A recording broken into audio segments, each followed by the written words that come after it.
میری چھوٹی نند مجھ سے بہت پیار کرتی، ہر روز ہاتھ پکڑ کر مجھے اپنے کمرے میں لے جاتی اور مجبوراً مجھے اس کے ساتھ سونا پڑتا، لیکن سونے سے پہلے وہ ہمیشہ میرے ہاتھ میں سرخ رنگ کا دھاگا باندھ دیتی اور کہتی اسے آپ کو نظر نہیں لگے گی۔ میں اس کو بچی سمجھ کر ہنس دیتی، لیکن صبح ہر کوئی مجھے عجیب نظروں سے دیکھتا۔ مجھے شک ہونے لگا۔ اگلی رات نند کو نیند کی گولی کھلا کر سلا دیا اور وہ دھاگا نند کے ہاتھ میں باندھ دیا اور خود سونے کے لیے لیٹ گئی۔ ابھی کچھ ہی دیر گزری تھی کہ اچانک آج صبح سے ہی گھر میں چہل پہل تھی۔ میری ساس بہت خوش تھی، بار بار مجھے تاکید کر رہی تھی کہ میں گھر کو صاف ستھرا رکھوں، کیونکہ آج پورے 17 سال بعد میری 18 سالہ نند گھر واپس آ رہی تھی۔ دراصل یہ میری ساس کی آخری بیٹی تھی جو ان کی بہن کے پاس رہتی تھی۔ میری ساس کی چھوٹی بہن بے اولاد تھی۔ شادی کے کئی سالوں بعد بھی جب انہیں اولاد نہ ہوئی تو میری ساس نے اپنی چھوٹی بہن کو اپنی سب سے آخری بیٹی عنایہ ایک طرح سے تحفے میں دے دی تھی۔ بیٹی اپنی چھوٹی بہن کی گود میں ڈالتے ہوئے میری ساس کو پریشانی تو ہوئی، لیکن وہ اپنی بہن کو دکھی نہیں دیکھنا چاہتی تھی۔ شہناز خالہ یعنی میری ساس کی چھوٹی بہن نے میری نند کی اعلیٰ پرورش شروع کر دی، اور پھر کچھ ہی دن گزرے تھے کہ اللہ تعالیٰ نے شہناز خالہ پر کرم کیا اور انہیں جڑواں اولادوں سے نواز دیا۔ انہیں 2 جڑواں بیٹے ہوئے تھے۔ خالہ کی خوشی کی انتہا نہ تھی۔ بالآخر سالوں کے بعد انہیں اولاد کی خوشی ملی تھی۔ اس سے زیادہ خوشی والی بات اور کیا ہو سکتی تھی؟ شہناز خالہ کی گود میں بیٹے آتے ہی انہوں نے میری ساس کو کہہ دیا کہ وہ ان کی بیٹی بھی واپس نہیں کریں گی، کیونکہ وہ ان کی پہلی اولاد ہے۔ ساس اپنی بیٹی کے بغیر ناخوش تھی۔ انہیں اپنی چھوٹی بیٹی کی بہت یاد آتی، مگر کیا ہو سکتا تھا؟ اسی طرح 17 سال گزر کے بڑی بیٹیاں شادی کی عمر کو پہنچ چکی تھیں اور اب تو ان کی شادیاں بھی ہو چکی تھی۔ میں دیکھتی اکثر میری ساس اپنی چھوٹی بیٹی کے بغیر پریشان رہتی۔ اسی لیے ایک دن انہوں نے شہناز خالہ سے اپنی بیٹی کو مانگ لیا۔ شہناز خالہ نے بھی کہا کہ میں تم کو اپنی بیٹی واپس کر دیتی ہوں، ہاں مگر میں اس سے ملنے ضرور آیا کروں گی۔ یوں شہناز خالہ جمعے والے دن عنایہ کو لے کر ہمارے گھر آنا چاہتی تھی۔ تبھی ساس نے کہا میری بیٹی پورے 17 سال بعد اس گھر میں آ رہی ہے، تم گھر کو اچھی طرح سجا دو۔ میں نے بھی ان کی ہدایت پر عمل کرتے ہوئے ہر جگہ کوئی کمی نہیں چھوڑی اور اس کی پسند کے کھانے بھی تیار کر دیے۔ شام کے 6 بجے دروازے پر دستک ہوئی۔ شاید کہ خالہ شہناز کو آنے میں بہت دیر لگ گئی۔ اسی وقت ساس مغرب کی نماز پڑھ رہی تھی۔ میں نے جیسے ہی دروازہ کھولا، میری نظر خالہ شہناز اور ان کے پہلو میں کھڑی ایک انتہائی خوبصورت چاند سے چہرے والی 18 سالہ لڑکی پر پڑی۔ اس لڑکی کو دیکھ کر کوئی بھی اس کے حسن کا دیوانہ ہو جاتا۔ خالہ شہناز کی آنکھوں میں ہلکی نمی تھی، جیسے وہ بہت پریشان ہو۔ وہ واپس جانے کے لیے مڑی تو میں نے ہاتھ تھام لیا۔ خالہ شہناز کہاں جاتی ہو؟ ذرا دیر تو رک جاؤ۔ اپنی بیٹی کو رخصت کرتے ہی اتنی جلدی کیا ہے تمہیں جانے کی؟ خالہ شہناز بھی اپنی بیٹی کے ساتھ اندر آ گئی۔ عنایہ اپنی ماں سے ملی۔ دونوں ماں بیٹیاں کافی دیر گلے لگ کر بیٹھی رہی۔ شہناز خالہ جانتی تھی کہ حقیقی ماں کا پیار ہی اور ہوتا ہے۔ میں نے خالہ شہناز کو اکیلے میں لے جا کر ایک بات کہی، جس پر خالہ کا رنگ اڑ گیا۔ خالہ، اگر تم عنایہ کو اپنی بیٹی بنانا ہی چاہتی ہو تو اپنے کسی بیٹے کا رشتہ کیوں نہیں مانگ لیتی؟ عنایہ کو اپنی بہو بنا لو۔ یہ بات سنتے ہی خالہ کا رنگ اڑ گیا اور وہ ہکی بکی رہ گئی۔ نہیں نہیں بیٹی، ایسا نہیں کر سکتی۔ اگر میں نے ایسا کیا تو میں برباد ہو جاؤں گی۔ خالہ شہناز کی بات میری سمجھ میں نہیں آئی تھی۔ خدا جانے ایسا کیا راز تھا کہ وہ بیٹیوں سے زیادہ پیاری بہن کی بیٹی کا رشتہ بھی نہیں مانگ سکتی تھی، اور یہ بات سنتے ہی ان کے چہرے پر ڈر کی لہر میں نے دیکھی۔ اس سے صاف ظاہر تھا کہ خالہ شہناز بہت گھبرا گئی ہیں۔ تھوڑی دیر کے بعد خالہ شہناز نے اپنی بیٹی سے الوداع بولا اور پھر گھر سے چلی گئی۔ ان کے گھر سے جانے کے بعد سے عنایہ بھی پریشان تھی، لیکن اب چونکہ وہ اپنی حقیقی ماں کے پاس آ گئی تھی سو اسے یہیں پر رہنا تھا۔ میری ساس نے مجھے عجیب سی نظروں سے دیکھا اور بولی، جاؤ بہو، ہمارے لیے چائے بنا کر لاؤ، آج بہت سالوں بعد میری بیٹی گھر آئی ہے۔ نہیں اماں، کھانے کا وقت ہو رہا ہے، آئے ہم سب مل کر کھانا کھاتے ہیں۔ نہیں، جو کہا ہے وہی کرو۔ میری ساس جیسے مجھے وہاں سے زبردستی باہر بھیجنا چاہتی تھی۔ میں سمجھ گئی اور چائے بنانے کے بہانے کچن میں آ گئی۔ ہمارا کچن ڈرائنگ روم سے بہت دور تھا، اس لیے مجھے کوئی بھی آواز نہیں سنائی دے رہی تھی۔ میری ساس اور میری نند ڈرائنگ روم میں بیٹھی تھی۔ تھوڑی دیر بعد میں چائے لے کر ڈرائنگ روم میں داخل ہوئی جہاں میری نند بیٹھی تھی۔ مجھے دیکھتے ہی میری ساس اور نند دونوں یوں خاموش ہو گئی جیسے ان کو سانپ سونگھ گیا۔ میں حیران تھی کہ ایسی کیا رازداری کی باتیں ہو رہی تھی جنہیں یہ مجھ سے چھپانا چاہ رہی ہیں۔ بہرحال میں نے دونوں کو چائے دی تو میں کمرے سے باہر ہی جانے لگی تھی کہ میری ساس نے مجھے روک دیا۔ جی اماں، میں نے ان دونوں کو گہری نظر سے دیکھا، وہ بھی پرسراریت بھری نظریں مجھ پر ٹکائے بیٹھی تھی۔ تب میری ساس میٹھے لہجے میں بولی، بیٹی بات سنو، عنایہ کو تم بہت پسند آئی ہو، تم تو جانتی ہو کہ یہ شروع سے میرے ساتھ نہیں رہی، اس لیے اسے مجھ سے بھی کوئی خاص لگاؤ نہیں ہے۔ جب سے اس نے تمہیں دیکھا ہے تمہاری تعریف کیے جا رہی ہے۔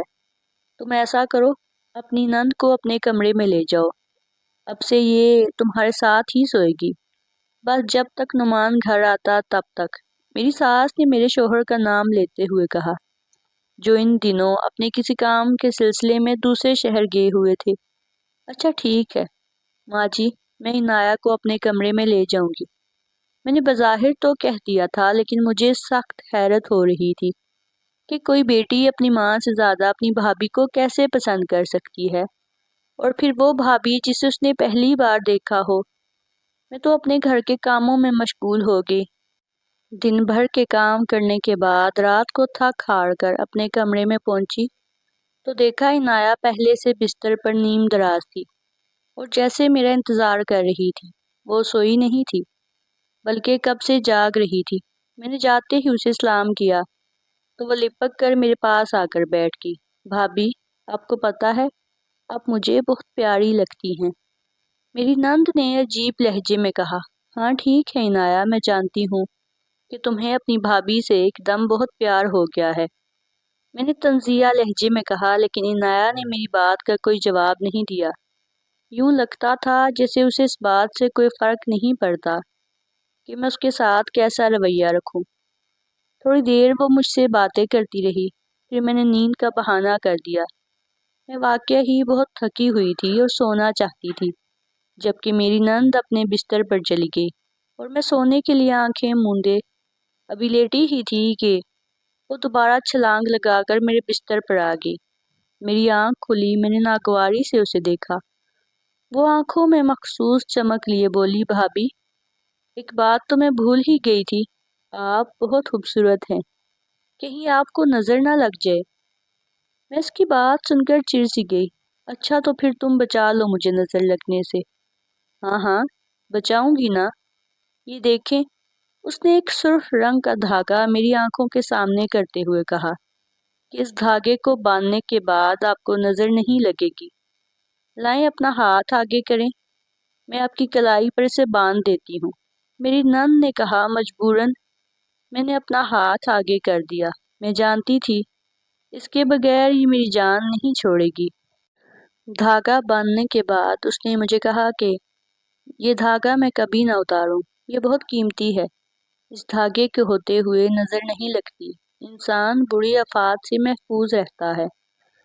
خیر میں ان خرافاتوں پر یقین نہیں رکھتی تھی، سو نند کو کوئی بات نہیں کی، وہ بستر پر جا کر سو گئی۔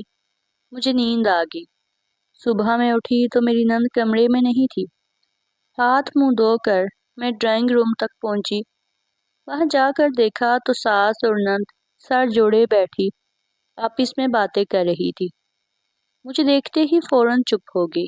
میں حیران تھی، مجھے بیٹی اور بہن کہنے والی یہ دو عورتیں مجھے اپنا سمجھتی ہی نہیں تھی۔ ہر وقت کوئی نہ کوئی رازداری کی بات کرتی رہتی جو مجھے نہ بتائی جاتی۔ خیر میں خاموش ہو گئی کیونکہ میں جانتی تھی وقت کے ساتھ ساتھ ہر راز خود ہی کھل جائے گا۔ تھوڑی دیر گزری، میں نے ناشتہ سب کے لیے لگا دیا۔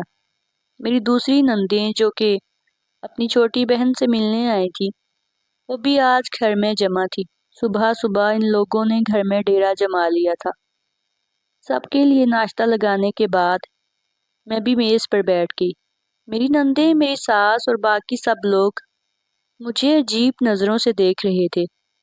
مجھے کچھ سمجھ نہیں آیا۔ میں حیران تھی۔ میں نے دیکھا یہ سب لوگ میرے ہاتھ کی طرف دیکھ رہے تھے جس پر سرخ رنگ کا دھاگا بندھا ہوا تھا۔ اس وقت یہ بات مجھے سمجھ نہیں آئی، لیکن بعد میں ایسا لگا جیسے سب لوگ اسی دھاگے کو ہی دیکھ رہے تھے۔ کسی نے مجھ سے کوئی بات نہیں کی، لیکن عجیب نگاہوں سے مجھے دیکھا تو میں حیران و پریشان ہونے لگی۔ بہرحال میں اپنے کمرے میں آ گئی۔ نعمان نے میسج کر کے بتایا کہ وہ آج رات کو گھر آ رہی ہیں۔ نعمان کے آنے کا سن کر میری تو خوشی کی انتہا نہ رہی۔ میں نے سوچا نہیں تھا کہ وہ اتنی جلدی گھر واپس آ جائیں گے، یا شاید وہ اپنی بہن سے ملنے آئے تھے۔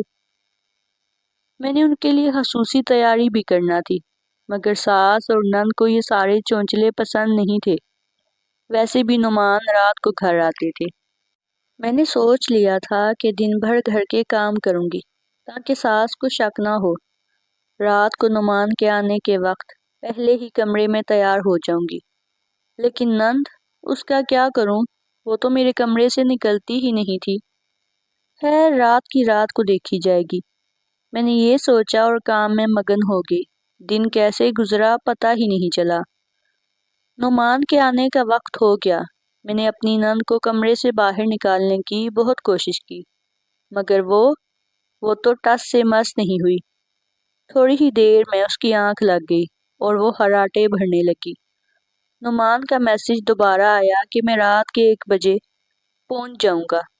میں نے گھر میں کسی کو یہ بات نہیں بتائی تھی، ورنہ میری ساس مجھے کاموں میں لگا کر بہت زیادہ تھکا دیتی تھی کہ میں اپنے شوہر کے سامنے تیار ہو کر بھی نہ جا سکوں۔ ان کی ضد کی وجہ سے میں خاموش رہی تھی۔ میری نند میرے سامنے ہی سو رہی تھی۔ تب اچانک مجھے خیال آیا کہ میں نے تو ابھی تک اپنی تیاری بھی نہیں کی۔ میں نے نعمان کی پسندیدہ چوڑیاں پہنی اور پھر اپنے بال وغیرہ کھول کر اچھی طرح تیار ہو گئی۔ باقی سب تو ٹھیک تھا، لیکن چوڑیوں کے بیچ میں وہ دھاگا پھنس رہا تھا اور وہ کچھ عجیب سا بھی لگ رہا تھا۔ میں نے سوچا کہ اسے نکال دیتی ہوں۔ میں نے بڑی احتیاط سے وہ دھاگا اپنی کلائی سے نکال لیا، یہاں تک کہ وہ ٹوٹا بھی نہیں، اور پھر سوچا اسے رکھوں کہاں کہ نند یہ نہ کہہ دے کہ آپ نے میرے دھاگے کی قدر نہیں کی، مجھے واپس لا کر دے۔ میں نے احتیاط سے نند کی کلائی پر وہی دھاگا باندھ دیا۔ صبح اٹھے گی تو اپنا دھاگا خود لے لے گی۔ اس نے بڑے پیار سے مجھے دیا تھا، میں اس کی بے قدری نہیں کرنا چاہتی تھی۔ نعمان کے آنے میں 5 منٹ رہ گئے تھے۔ میں نے باقی تیاری مکمل کی اور نیچے ان کو ریسیو کرنے چلی گئی۔ میری ساس اب تک سو رہی تھی، جبکہ نند بھی میرے ہی کمرے میں سوئی ہوئی تھی۔ عجیب تو لگ رہا تھا، لیکن نعمان کے آنے کی خوشی اس قدر تھی کہ میں سب کچھ بھول گئی تھی۔ تھوڑی دیر بعد دروازہ کھلا۔ نعمان چپکے سے اندر داخل ہوئے۔ میں انہیں اتنے دن بعد دیکھ کر باولی سی ہو گئی۔ انہیں اوپر کمرے میں لے کر آئی۔ نیچے سیڑھیوں میں اندھیرا تھا۔ میں چاہتی تھی وہ میری تیاری دیکھیں اور میری تعریف کریں، اور نعمان نے ایسا ہی کیا۔ مجھ پر نظر پڑتے ہی وہ تو جیسے پلکیں جھپکانا بھول گئے۔ انہوں نے جی بڑھ کر میری تعریف کی۔ اس سے پہلے کہ وہ کچھ اور کہتے، ان کی نظر سائڈ ٹیبل پر سوتی ہوئی میری نند عنایہ پر پڑی۔ ایک ناگواری ان کے چہرے پر پھیل گئی۔ میں سمجھ رہی تھی کہ اپنی بہن کو دیکھ کر وہ بہت خوش ہوں گے، لیکن وہ تو بہت پریشان ہو گئے اور پھر اسے غور سے دیکھنے لگے۔ میں بھی حیرت سے ان کا چہرہ دیکھ رہی تھی، ان کی نگاہوں کا تعقب کر رہی تھی۔ دیکھا تو وہ اس لال دھاگے کو دیکھ رہے تھے جو میری نند کی کلائی پر بندھا ہوا تھا، اور پھر دیکھتے ہی دیکھتے ان کے چہرے کے تاثرات بدلنے لگے۔ ان کا چہرہ غصے سے لال ہونے لگا اور سانسیں تیز ہونے لگی۔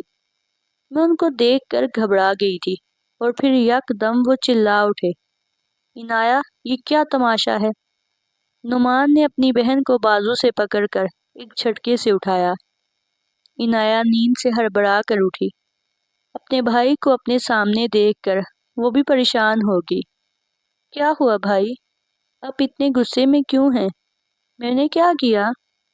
وہ یک دم معصوم بن کر پوچھنے لگی۔ نعمان نے اس کی کوئی بات نہیں سنی، اسے کلائی سے پکڑ کر گھسیٹتے ہوئے سیڑھیوں سے نیچے لے گئے۔ میری ساس نیچے ہی سویا کرتی تھی، جبکہ باقی نندیں بھی وہیں پر تھی۔ رات کے اس پہر میں امید نہیں کر رہی تھی کہ میرے شوہر سب کو بلا کر اکٹھا کر لیں گے، لیکن ان کا چیخنا پکارنا اور اونچی آواز میں عنایہ کو ڈرانا سب کو جگانے کے لیے ویسے ہی کافی تھا۔ میری ساس جلدی سے بھاگتی ہوئی کمرے سے باہر آئی، جبکہ باقی نندیں بھی باہر آ کر کھڑی ہو گئی۔ سب لوگ دیکھ رہے تھے کہ آخر ہوا کیا ہے، جبکہ میرے شوہر نے نند کی ہتھیلی پکڑتے ہوئے ساس کے سامنے کر کے پوچھا، یہ کیا ہے؟ اماں میں آپ سے سوال کرتا ہوں کہ کیا ہے؟ کیا آپ اس گھر میں پھر سے وہی تماشے ہوں گے جو آج سے کئی سال پہلے دہرائے گئے تھے؟ ابھی تک آپ لوگوں کے اندر آزادی سے جینے کی ہمت نہیں آئی کیا؟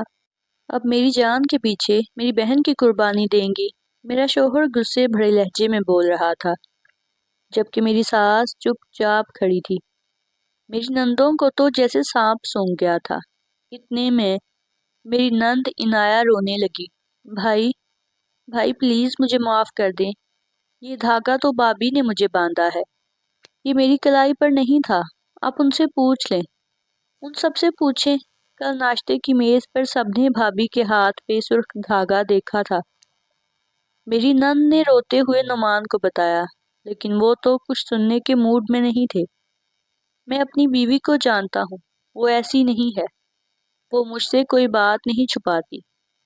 تم لوگ اس سے پہلے بھی کئی جھوٹ بول چکے ہو، سو اب مزید سازشیں کرنے کی ضرورت نہیں ہے، میرے شوہر نے غصے سے کہا، اور پھر مجھے اوپر جانے کا اشارہ کیا۔ حکم کی تعمیل کرتے ہوئے میں تو اوپر آ گئی، لیکن شوہر کی آوازیں ابھی تک آ رہی تھیں۔ لگتا تھا کہ وہ بہت غصے میں ہیں۔ اس سارے ہنگامے پر میں پریشان تھی، مگر میں کیا کر سکتی تھی؟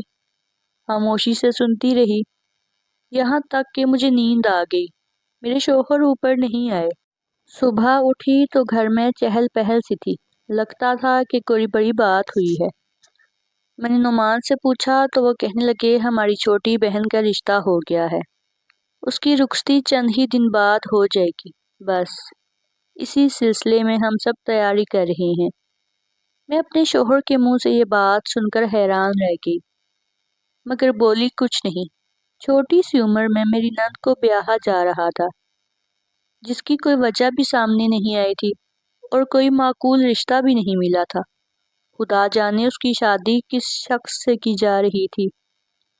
بہرحال 2-3 دن کی مختصر سی تیاریوں کے بعد گھر میں شادی کا منظر تیار تھا۔ میں نے دیکھا میری نند کا دولہا ایک پڑھا لکھا اور خوبصورت لڑکا تھا، جسے شاید کوئی پتھر دل ہی چاہنے سے انکار کر سکتا ہو۔ لڑکا انتہائی خوبصورت اور معقول تھا۔ مجھے خوشی تھی کہ میری نند کی شادی بھلے ہی جلدی ہو رہی ہے، لیکن ایک پڑھے لکھے نوجوان سے ہو رہی ہے۔ کم سے کم وہ اسے خوش تو رکھے گا، ورنہ ہمارے گاؤں میں لڑکیوں کی شادیاں زیادہ تر زبردستی ہی کی جاتی تھی، اور پھر ان سے ان کی رائے بھی نہیں پوچھی جاتی تھی۔ اگرچہ میری نند کے ساتھ بھی ایسا ہی ہوا تھا، لیکن یہ لڑکا بہت خوبصورت اور پڑھا لکھا تھا۔ میں مطمئن تھی۔ دعاؤں کے سائے میں رخصت ہو کر جب نند گھر سے چلی گئی تو گھر میں عجیب سی ویرانی تھی۔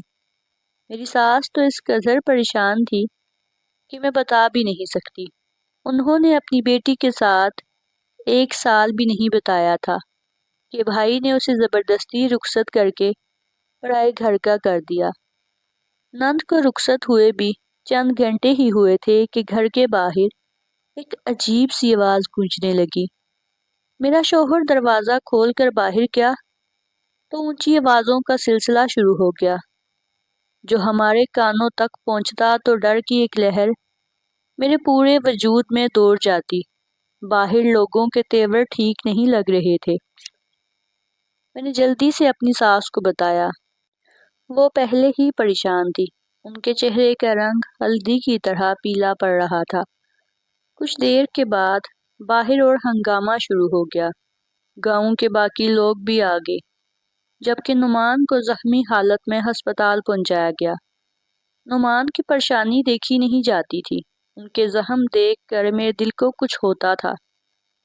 ہم لوگ رات کے 3 بجے ہسپتال میں موجود تھے۔ شادی والے گھر میں یہ ہنگامہ کسی بہت بڑے صدمے سے کم نہیں تھا۔ پوری رات میں اپنے شوہر کے سرہانے کھڑی ان کی صحت کی دعائیں کرتی رہی، یہاں تک کہ صبح کا سورج طلوع ہو گیا۔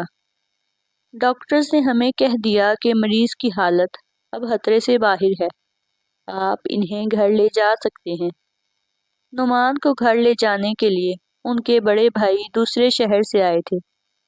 پھر جرگہ بٹھایا گیا اور نہ جانے کیا کیا سلسلے شروع ہو گئے، جس میں جن لوگوں نے میرے شوہر کو زخمی کیا تھا انہیں سزا دینے کی بات کی گئی، لیکن چونکہ وہ لوگ بہت طاقت والے تھے اس لیے ہم ان کا کچھ نہیں بگاڑ سکے۔ مگر یہ لڑائی تھی کیا میں جانتی نہیں تھی، اور اس سرخ دھاگے سے ان کا کیا لینا دینا تھا، یہ بھی میری سمجھ سے باہر تھا۔ میرے شوہر کے مکمل صحتیاب ہونے پر جب میں نے ان سے یہ سوال کیا تو انہوں نے مجھے پوری داستان سنا دی، جسے مختصر کر کے میں آپ کے سامنے بیان کرنا چاہتی ہوں۔ پھر فیصلہ آپ ہی کیجیے گا کہ غلط کون تھا۔ میری ساس ابھی تک مجھ سے اور میرے شوہر سے ناراض ہیں، جبکہ میں سمجھتی ہوں میرے شوہر کا فیصلہ صحیح تھا۔ دراصل بات کچھ یوں ہے کہ ہمارے گاؤں میں لڑکیوں کی شادیاں بھی زبردستی ہی کی جاتی تھی۔ ہمارے علاقے میں ایک نواب رہتا ہے جس کا نام شیرحان تھا۔ شیرحان کا بیٹا ریحان خان جس لڑکی کو دیکھتا اسے اپنا بنانے کی بات کرتا۔ وہ تو یہ بھی نہیں جانتا کہ اسلام نے مرد کو 4 شادیوں کی اجازت دی ہے، لیکن لڑکیوں کو تنگ کرنے کی اجازت ہرگز نہیں دی۔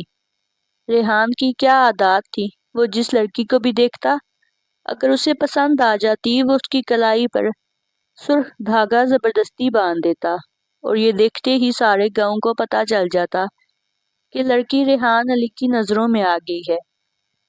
اس نے میری نند کو بھی جب دیکھا یہ سرخ دھاگا اس کی کلائی پر باندھ دیا۔